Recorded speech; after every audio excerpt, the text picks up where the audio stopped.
तो दोस्तों, आज हम इस वीडियो में क्लोनाजिपाम टैबलेट्स के बारे में बात करेंगे, जिसका यूज मेनली जो डॉक्टर हैं वो नींद के लिए करते हैं। बड़े बड़े जो डॉक्टर हैं, मेडिकल प्रैक्टिशनर हैं, वो जो क्लोनाजिपाम टैबलेट्स है इसका यूज नींद के लिए करते हैं।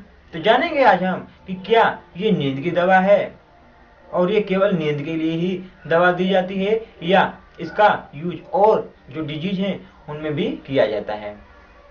और इसके साथ साथ हम जानेंगे इनके dose, use, side effect, precaution, सारी जानकारियां। तो यदि आप इस चैनल पर नए हो तो चैनल को सब्सक्राइब और वीडियो को लाइक अवश्य कर लें, क्योंकि इस चैनल पर ऐसे ही और अमेजिंग इन्फॉर्मेटिव वीडियो अपलोड होती रहती हैं। चलिए हम वीडियो करते हैं स्टार्ट।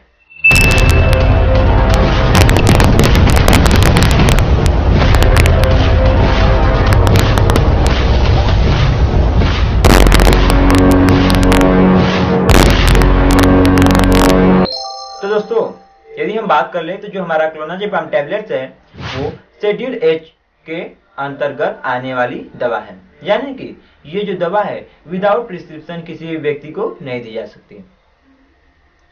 ये जो दवा है जब कोई एमबीबीएस डॉक्टर, मेडिकल प्रैक्टिशनर या रजिस्टर्ड मेडिकल प्रैक्टिशनर जो हैं, जब वो इस दवा को प्रिस्क्राइब करेंगे तभी आपको कहीं से मिल सकता है, अन्यथा आपको किसी भी मेडिकल शॉप पर, कहीं भी हॉस्पिटल में नहीं मिलेगा। ये केवल प्रिस्क्रिप्शन पर ही मिलने वाली दवाएं हैं।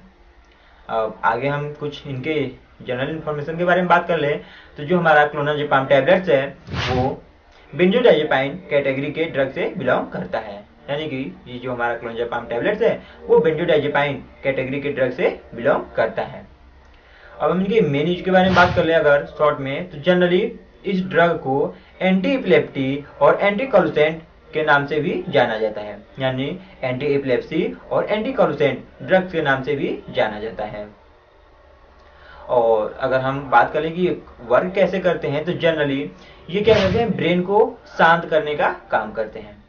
जब हमारा ब्रेन शांत होता है तो हमें रिलैक्स मिलता है, जिससे कि नींद आता है। जो अनडिजायर डिसऑर्डर हैं, परेशानियां हैं, उनसे रिलीफ मिलती है।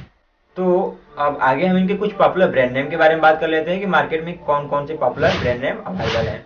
तो जनरली क्लोनाफिट आपको हर एक मेडिकल शॉप पर इजीली अवेलेबल हो जाएगा।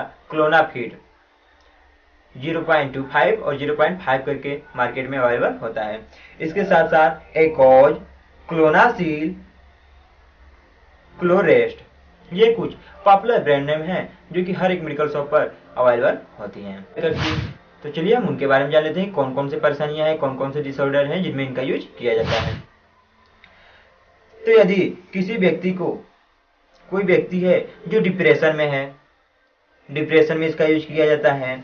एपिलेप्सी, सीजर्स, झटके आ रहे हों उनमें इसका यूज किया जाता है। बच्चों में झटके आ रहे हों उनमें इसका यूज किया जाता है। इसके साथ साथ मायोक्लोनिक एपिलेप्सी, यानी कि मसल से रिलेटेड कोई एपिलेप्सी हो, झटके आ रहे हों, उस केस में इसका यूज किया जाता है। एटोनिक सीजर्स, अगर अचानक से मसल्स जो हैं वो स्ट्रेंथ हो जा रहे हैं, टाइट हो जा रहे हैं, उस केस में इसका यूज किया जाता है। इसके साथ साथ पैनिक अटैक, यानी बहुत ज़्यादा व्यक्ति जो है घबराने लगता है, उस केस में इसका यूज किया जाता है। मूवमेंट डिसऑर्डर में इसका यूज किया जाता है, जैसे कि कुछ व्यक्ति जो होते हैं जैसे अपना हाथ पैर बहुत ज़्यादा हिलाने लगते हैं, फेंकने लगते हैं, इधर उधर करने लगते हैं, उन केस में इसका यूज किया जाता है। इसके साथ साथ रेस्टिंग डिसऑर्डर में भी इसका यूज किया जाता है। और एल्कोहल विथड्रॉल, यानी कि अगर कोई व्यक्ति है जो एल्कोहल को छोड़ रहा है और उस समय जो समस्याएं हो रही हैं, जैसे व्यक्ति का घबराना, हाथ पैर का कांपना, बहुत ज्यादा परेशानियां होती हैं, उस केस में इसका यूज किया जाता है। इसके साथ साथ सोशल फोबिया, यदि व्यक्ति कहीं बाहर जाने में, भीड़ वाले इलाकों में जाने में लोगों से डरता है, सोशल फोबिया है उसको, उस केस में इसका यूज किया जाता है। और इसके साथ साथ इसका यूज इंसोम्निया में भी किया जाता है।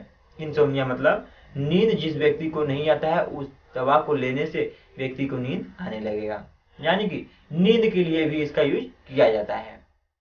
इस दवा को देने पर व्यक्ति को नींद भी आती है, जिस व्यक्ति को नींद नहीं आती उसे ये दवा दी जाती है। तो हमने स्टार्टिंग में कहा था कि ये नींद की दवा नहीं है।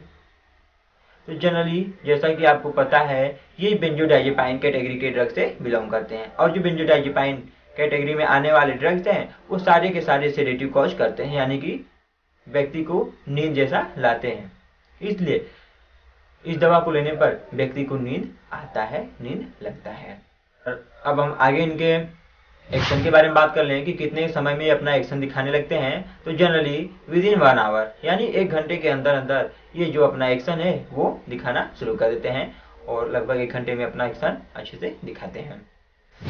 अब हम इनके डोज के बारे में बात कर लें, इनका डोज क्या होता है। तो जनरली बच्चों में अलग होता है और एडल्ट में अलग होता है।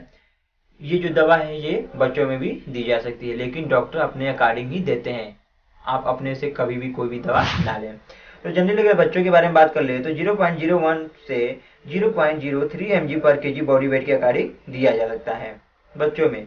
और ये भी जो डोज है वो दिन भर में 3 to 4 डायरेक्ट डोज में दिया जाता है। अगर बच्चों में हम मैक्सिमम डोज के बारे में बात कर ले तो 0.2 mg पर kg बॉडी वेट के अकॉर्डिंग दिया जा सकता है। और एडल्ट के बारे में बात कर ले तो इनिशियली 1.5 mg पर डे, यानी कि 1.5 mg जो टैबलेट्स है वो डेली दिया जा सकता है। अगर गंभीर समस्या है, बहुत ज़्यादा परेशानी है, तो अगर इनसे पेशेंट को रिलीफ नहीं मिल रहा है तो इसे हम 0.5 mg पर डे के अकॉर्डिंग इंक्रीज कर सकते हैं। अगर हम इनके मैक्सिमम डोज के बारे में बात कर लें तो मैक्सिमम 20 mg पर डे, यानी 20 mg डेली ये जो दवा है इसको दिया जा सकता है। 20 mg से ज़्यादा ये जो दवा है किसी भी व्यक्ति को नहीं दिया जा सकता।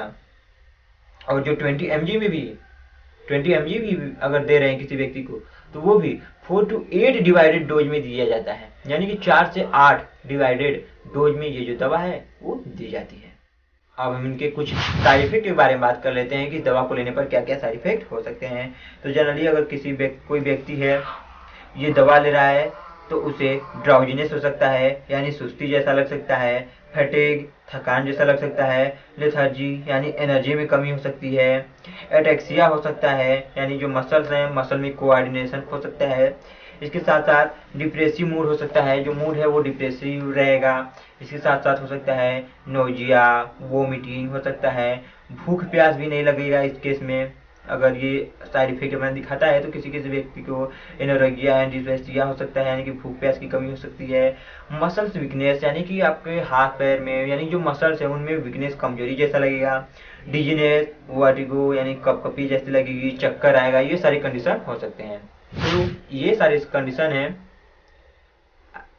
क्लोनाज़ेपाम टैबलेट्स के, ये सारे साइड इफेक्ट होते हैं क्लोनाज़ेपाम टैबलेट्स के। अब हम इनके प्रिकॉशन के बारे में बात कर लेते हैं कि किन किन व्यक्ति को ये दवा नहीं दी जानी चाहिए। तो यदि कोई व्यक्ति है जो अल्कोहल ले रहा है तो उस केस में इस व्यक्ति ये दवा नहीं दी जा सकती, या अगर कोई व्यक्ति ये दवा ले रहा है तो उस केस में अल्कोहल को अवॉइड करना चाहिए। प्रेगनेंसी और लैक्टेशन में ये जो दवा है नहीं दी जा सकती।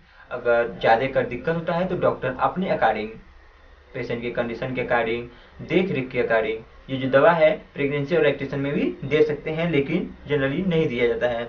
और इसके साथ साथ अगर बात करें तो किसी भी व्यक्ति को बेंजोडाइजेपाइन कैटेगरी के ड्रग से या खुद क्लोनाज़ेपाम से एलर्जी है उस केस में भी इसको नहीं लेना चाहिए, अवॉइड करना चाहिए। और अगर रेस्पिरेटरी पल्मोनरी से अगर डिप्रेशन है, रेस्पिरेटरी पल्मोनरी से रिलेटेड कोई प्रॉब्लम है उस केस में भी ये जो दवा है नहीं दी जाती। तो दोस्तों ये थी क्लोनाज़ेपाम टैबलेट्स के बारे में छोटी तथा महत्वपूर्ण जानकारियाँ। यदि वीडियो अच्छा लगा हो, पसंद आया हो तो चैनल को सब्सक्राइब और वीडियो को लाइक अवश्य करें, क्योंकि इस चैनल पर ऐसी और अमेजिंग इन्फॉर्मेटिव वीडियो अपलोड होती रहती हैं। तो यहाँ तक आपका वीडियो देखने के लिए बहुत बहुत धन्यवाद। मिलते हैं नेक्स्ट वीडियो में नेक्स्ट टॉपिक पर, तब तक के लिए जय हिंद, जय भारत।